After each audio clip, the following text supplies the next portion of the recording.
تذكر يوما كنت تعانق دمعة الفكر تناجي الله في صبر وترجو رحمة.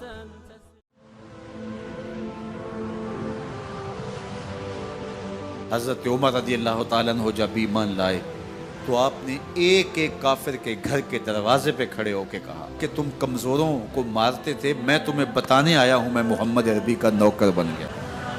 بلکہ آپ نے اعلان کیا جس نے اپنی بیوی کو بیوہ اور بچوں کو یتیم کروانا ہو اور اپنے ماں باپ کی کمر کو جھکانا ہو وہ عمر کے مقابلے میں آئے۔ اللہ اکبر۔ زنیرہ نامی ایک خاتون تھی، بہت کمزور، راوی کہتا ہے کہ اس کی ہڈیوں میں گودا نہیں تھا، عشق رسول تھا، اور اس کا ظالم آقا اس کو مارتا ہے، اور جب مار مار کے تھک جاتا ہے ادھر سے عمر آ رہے ہیں، یہ اسلام لانے کے پہلے کی کہانی ہے، ادھر سے عمر آ رہے ہیں تو اس نے کہا عمر تم جوان آدمی ہو تو یہ چھوڑتی نہیں ہے اپنے نبی کا نام، ذرا تم آؤ۔ عمر کوڑا پکڑ لیتے اسے مارتے مارتے تھک جاتے ہیں تو پانی پینے لگتے ہیں، تو کہتے ہیں مجھے تیرے پہ ترس نہیں آیا لیکن میں ذرا پانی پینے لگا ہوں، اور پھر گلے کے اندر ڈال کر کے کوڑا اور اس کی رسی کو بل دیتے ہیں اور اس کی آنکھیں باہر نکل آتی ہیں اور کہتے ہیں بلا اپنے نبی کو جو تیری آنکھوں کی بینائی واپس کرے۔ اللہ اکبر۔ تو اس نے آسمان کی طرف منہ کر کے کہا مالک میں کبھی بھی آنکھوں کی بینائی نہ مانگتی لیکن اب تیرے نبی کی عزت کا سوال ہے۔ آنکھوں کی بینائی واپس ہو جاتی ہے۔ زنیرہ کو بڑا مارا، آج عمر گلیوں میں آنکھوں میں آنسو ہیں اور عجیب دلے بے تاب ہے اور کہتے ہیں آؤ بھئی میں حضور کا غلام بن گیا ہوں، تمہیں بتانے آیا ہوں۔ زنیرہ نے موڑ کاٹا تو آگے عمر یہ آواز دے رہے تھے۔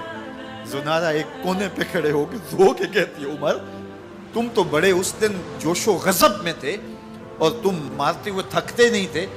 تو عمر نے کہا زنیرہ اس دن میں نے دیکھا نہیں تھا، اب میں محمد عربی کو دیکھ آیا ہوں۔ جنہ ویکھیا نہیں ہو کرن گلاں، جنہ ویکھیا نہیں ہو کرن گلاں، جنہ ویکھیا ہو تے بول دے جڑے محرم راز حقیقت دے اور راز حقیقت کھول دے۔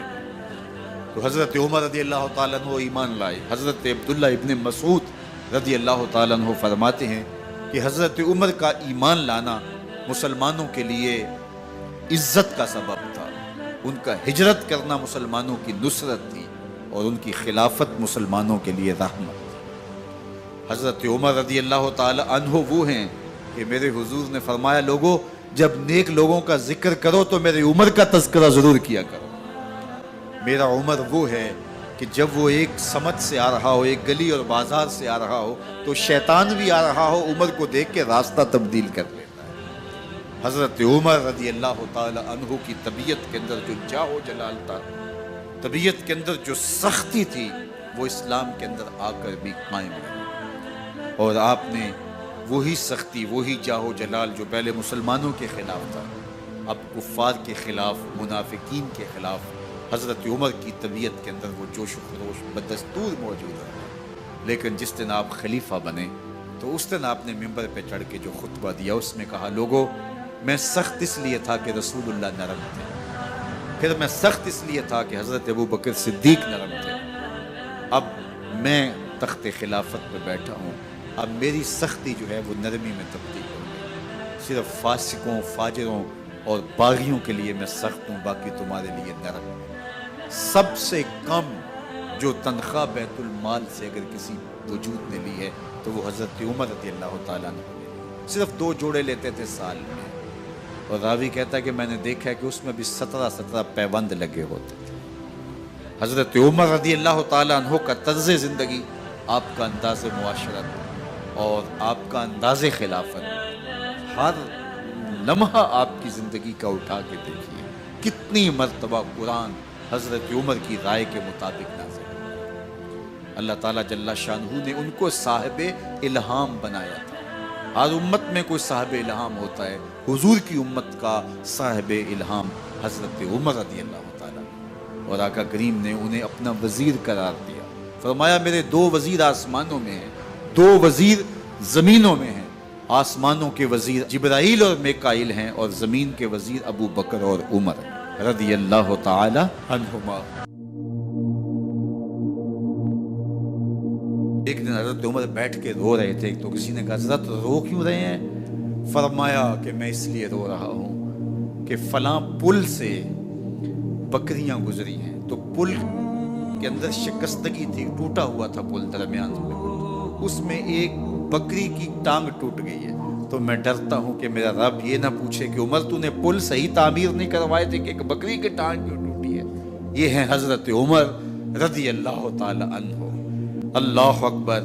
تو اللہ تعالیٰ جل شانہ نے حضرت سیدنا عمر بن خطاب رضی اللہ تعالیٰ عنہ سے جو کام لیا، مختصر دور خلافت کے اندر 10 سال 6 ماہ 4 دن آپ نے خلافت فرمائی ہے، لیکن کہاں سے چلے اور یہاں مکران تک، بلوچستان کا حصہ ہے، یہاں تک آپ کے سلطنت کی حدود وسیع، ادھر آرمینیا تک جا پہنچے، حمص فتح کیا، قادسیہ، یرموک۔ آپ ذرا دیکھیے کہ کہاں تک آپ کی فوجوں کے گھوڑے دوڑتے رہے، اور اللہ تعالیٰ جل شانہ نے ان کو جو توانائی، عدل و انصاف کی قوت عطا فرمائی۔ اللہ اکبر۔ جب زمین پہ عدل کیا ہو تو زمین بھی حکم مانتی ہے، اور حضرت عمر وہ تھے جن کا حکم ہوائیں بھی مانتی تھی، زمین بھی مانتی تھی، جن کا حکم جو ہے وہ آگ بھی تسلیم کرتی تھی اور دریا بھی ان کا حکم مانا کرتے تھے۔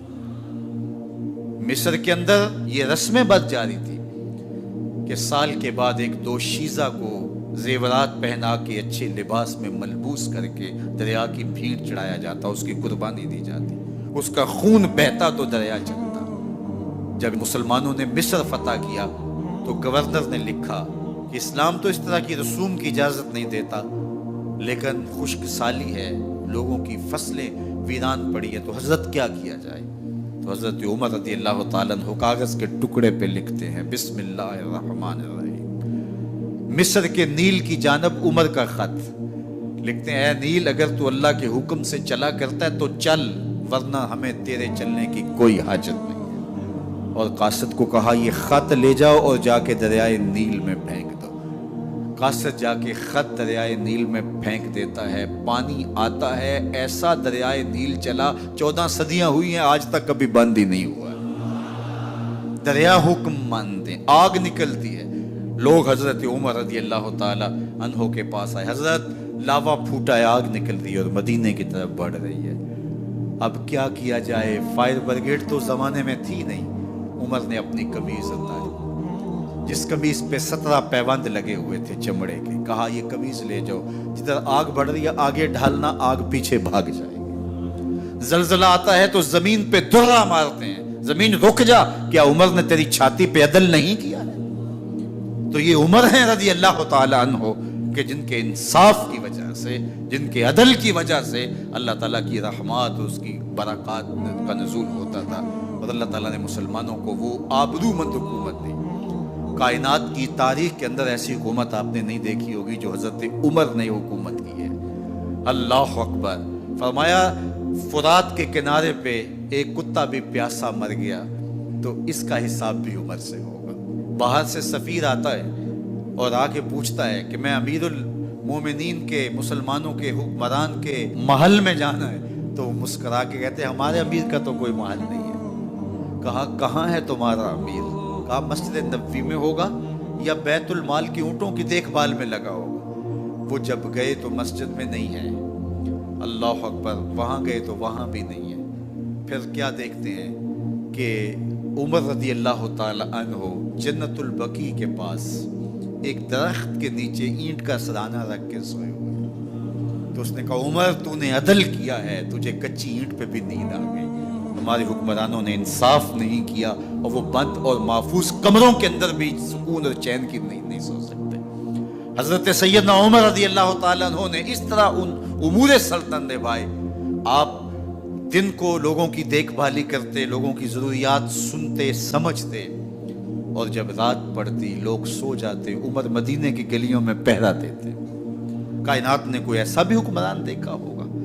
اللہ اکبر۔ وہ مجاہد جو مختلف محاذات پہ گئے ہوئے ہوتے، ان کے گھروں کی دیکھ بھالی کرتے، ان کی ضروریات کا خیال رکھتے، ان کی آبرو کا پہرا دیتے۔ راتوں کی تنہائیوں کے اندر حضرت عمر اٹھتے اور جا کے گشت کرتے، چکر لگاتے، دیکھتے کوئی آنکھ پر نم نہ ہو، مفلسی کا کسی گھر میں ماتم نہ ہو۔